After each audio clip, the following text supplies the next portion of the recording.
look what I did here. We installed all the magnolia leaves around the plate. What I especially did is just because I find it really pretty, and I installed the cypress just right here on both ends. I didn't want to create that much of a symmetrical, you know, round effect. It gives much more of a natural, you know, style to it. So you saw two candles right here.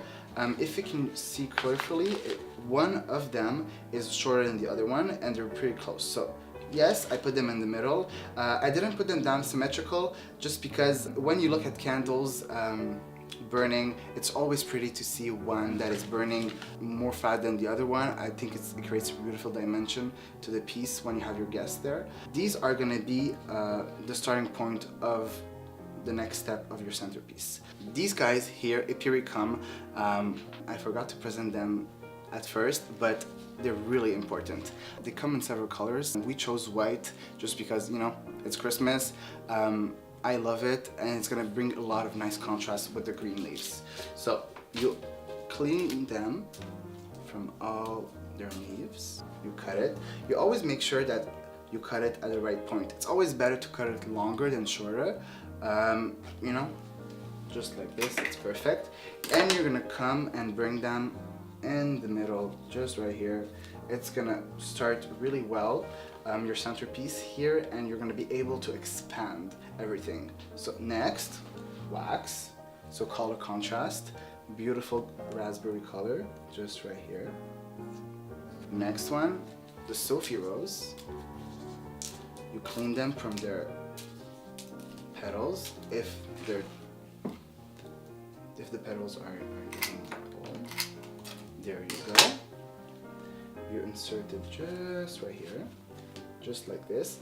And then my favorite part of it all, putting the spray roses with the snowballs. It's not really snowball, it's a Christmas ball, but you'll see, just because I invented this trick and I think it's marvelous. I was wondering, how am I gonna put these balls and not make them fall under arrangement without putting any metal, without making you guys spend tons of money on purchasing stuff that you'll eventually not use. So you take the ball, there's a hole in it, you put it in the rose just like that. Just like this. And you come and insert the rose like this. So the rose acts like a beautiful rose, like it's supposed to be, and as a support for the spray roses. Now, I love spray roses just because, you know, they're a bit wild. They will, you know, burst out like this, and they will make your centerpiece look not so, you know, clean and medical. So you continue like this, spreading everything around. Just, you know, use your imagination, use your love for flowers and for decorating. Create some contrast just right here, like this.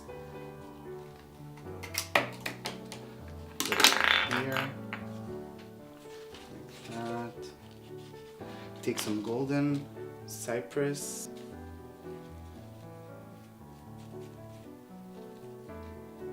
You know, and just go all over it.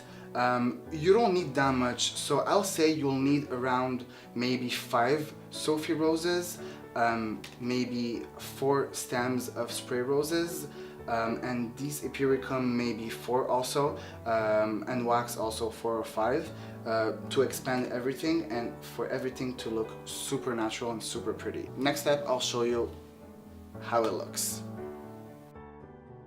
Alright, so here's the final result. A beautiful centerpiece for Christmas that doesn't involve dark colors and traditional you know, ways of doing it. It has fresh pinks, fresh whites, fresh raspberry colors, everything that you need to do actually to make your guests feel welcomed. Alright, and last tip also, you saw how I positioned everything in a non-really kind of like perfect circle. You know, it creates that beautiful natural way of doing things, and that's about it for the centerpiece. Now make sure to visit us on Instagram, Facebook and Twitter, or Design, and pass by our store, call us. We'll be happy to, you know, create your Christmas joyful like this centerpiece is. Alright, have a Merry Christmas, guys.